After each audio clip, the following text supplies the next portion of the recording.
નમસ્કાર, અમારી news channel news for Kathiawad ને લાઈક કરો, શેર કરો અને સબસ્ક્રાઇબ કરો. News for Kathiawad. નમસ્કાર.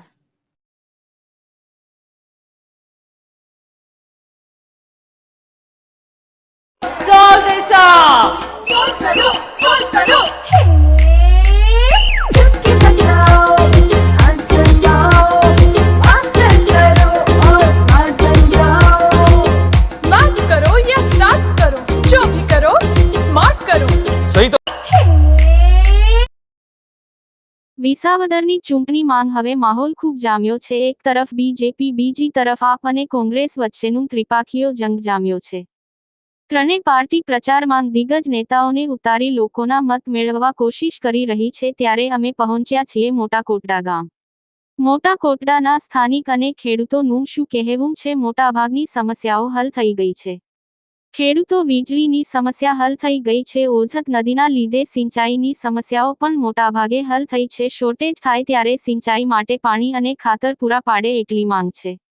આરોગ્ય માંગ વિસાવદરમાં મોટી હોસ્પિટલ બની રહી છે એટલે બીજી કોઈ સમસ્યા હાલ નથી. વિસાવદર 287 વિધાનસભાની ચૂંટણી અત્યારે ચાલુ છે.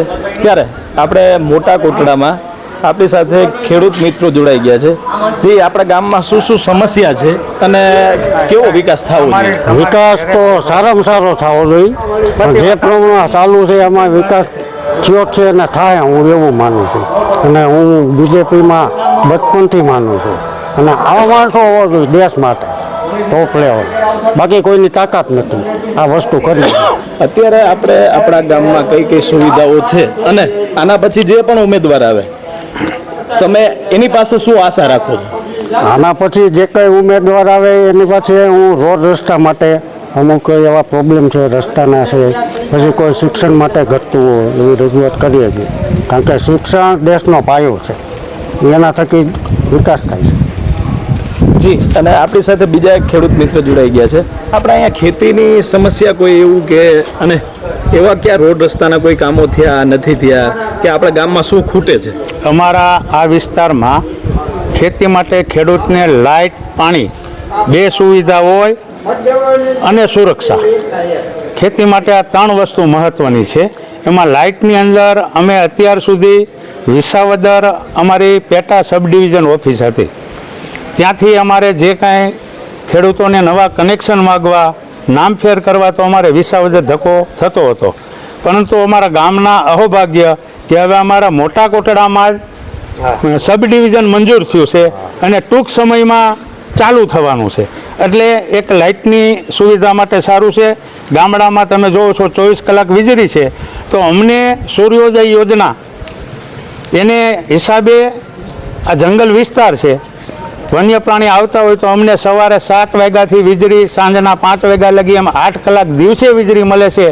એટલે વીજળી માટેનો પ્રશ્ન અમારે પૂરો છે. રહી વાત પાણીની, તો આ ગામના પાદરમાં ઓજત નદી નીકળે છે અને ઓજત નદીના ઉપરવાસમાં ડેમ હોય એટલે પ્રવાહ તો ચાલુ જ છે, પણ ઉનાળામાં પીવાના પાણીની અને ખેતીના પિયતના પાણીની તંગી પડે છે.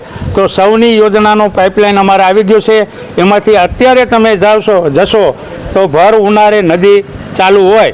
સરકારશ્રીની અમારે રજૂઆત એટલી કે ઉનાળામાં ખેડૂતોને પિયત થાય એ પ્રમાણે પાણી આપે, કન્ટિન્યુ અમને વીજળી આપે. આ સુવિધા અમને કરે તો અમારે કોઈ બીજી સુવિધાની જરૂર નથી. જી, એવા જ એક મિત્ર આપણી સાથે ખેડૂત મિત્ર જોડાઈ ગયા છે. આપણે અહીંયા આરોગ્યનું કેવું છે? આરોગ્યની અત્યારે લોકોને આરોગ્યની ખાસ જરૂરિયાત હોતી હોય છે, તો આપણે અહીંયા ગામમાં કેવી આરોગ્યની સુવિધા? હારામાં હારી અમારે હોસ્પિટલ છે જ ગામમાં, પ્રાથમિક આરોગ્ય કેન્દ્ર બહુ હારામાં સારું છે. અને આપણે વિસાવદરમાં અત્યારે 100 બેડની હોસ્પિટલ મંજૂર થઈ ગઈ છે, જમીન પણ પ્રાપ્ત થઈ ગઈ છે. આ ચૂંટણી પૂરી થાય એટલે એનું ખાતમુહૂર્ત થવાનું છે. એટલે અમારા વિસાવદરમાં પણ સબ ડિસ્ટ્રિક્ટ હોસ્પિટલ બને છે, એ માટે અમારે માટે આનંદની વાત છે. પેટા આરોગ્ય કેન્દ્ર તો અમારે અહીંયા છે જ.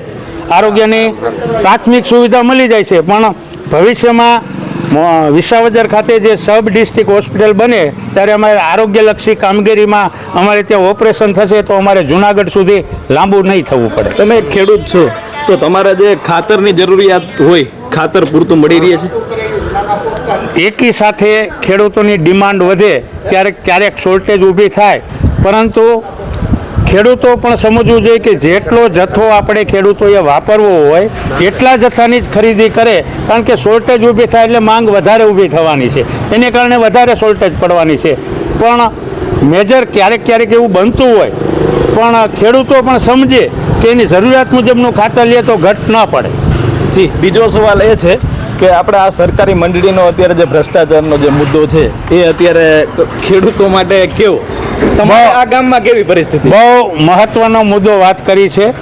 જે મંડળીના પ્રમુખો એજ્યુકેટેડ હોય તો મંત્રી કોઈ પણ જાતનો ભ્રષ્ટાચાર કરી શકે નહીં. જે જગ્યાએ બીનું છે, ભેસાણ તાલુકામાં બીનું છે, પણ એ જગ્યાએ એવું થયું છે કે પ્રમુખોને બીજી કાંઈ ખબર જ નથી, મંત્રી કે અહીંયા સહી કરી દેતા. વર્ષો પહેલાં ખેડૂતોને નામે ધિરાણ ઉપાડી લીધું છે, અથવા તો ખેડૂતોએ જે પૈસા વસૂલાત કરીને ભરવાના હોય એ મંત્રીઓએ ભર્યા નથી ને પોતાના ગજવામાં નાખી દીધા છે. અંતે આ ખેડૂતોને માર આવ્યો છે.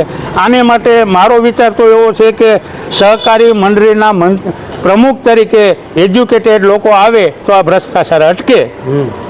જી, અને હવે તમે જે આ અત્યારે ચૂંટણી હાલમાં ચાલુ જ છે, તો આપણે કોઈ પણ પક્ષ આવે, પક્ષની વાત નથી, પણ એની પાસે તમે કેવી આશા રાખો કે આગળ શું? જો ભાજપ કોંગ્રેસને આમ અત્યારે અમારા વિસ્તારમાં ચૂંટણી લડી રહ્યા છે, પણ અમે માનીએ છીએ કે જેની સત્તા હોય ને ત્યાં જ કામ થાય. કારણ કે વિરોધ પક્ષનો ચૂંટીને મોકલશો તો એને આવેદનપત્ર દેવાના છે, અને સત્તાનો ધારાસભ્ય હોય એને ચિઠ્ઠી લખીને કામ કરવાનું છે. તો અમે આવેદનપત્ર દે એવા ધારાસભ્યને ઈચ્છતા નથી. જી, આ હતા આપણે મોટા કોટડા તાલુકાના ખેડૂતો, જેની સાથે આપણે વાત કરી. હવે આગળનું તો જોવાનું જ રહ્યું. યજ્ઞેશ ભટ્ટ, ખેડૂત પોથી, જુનાગઢ.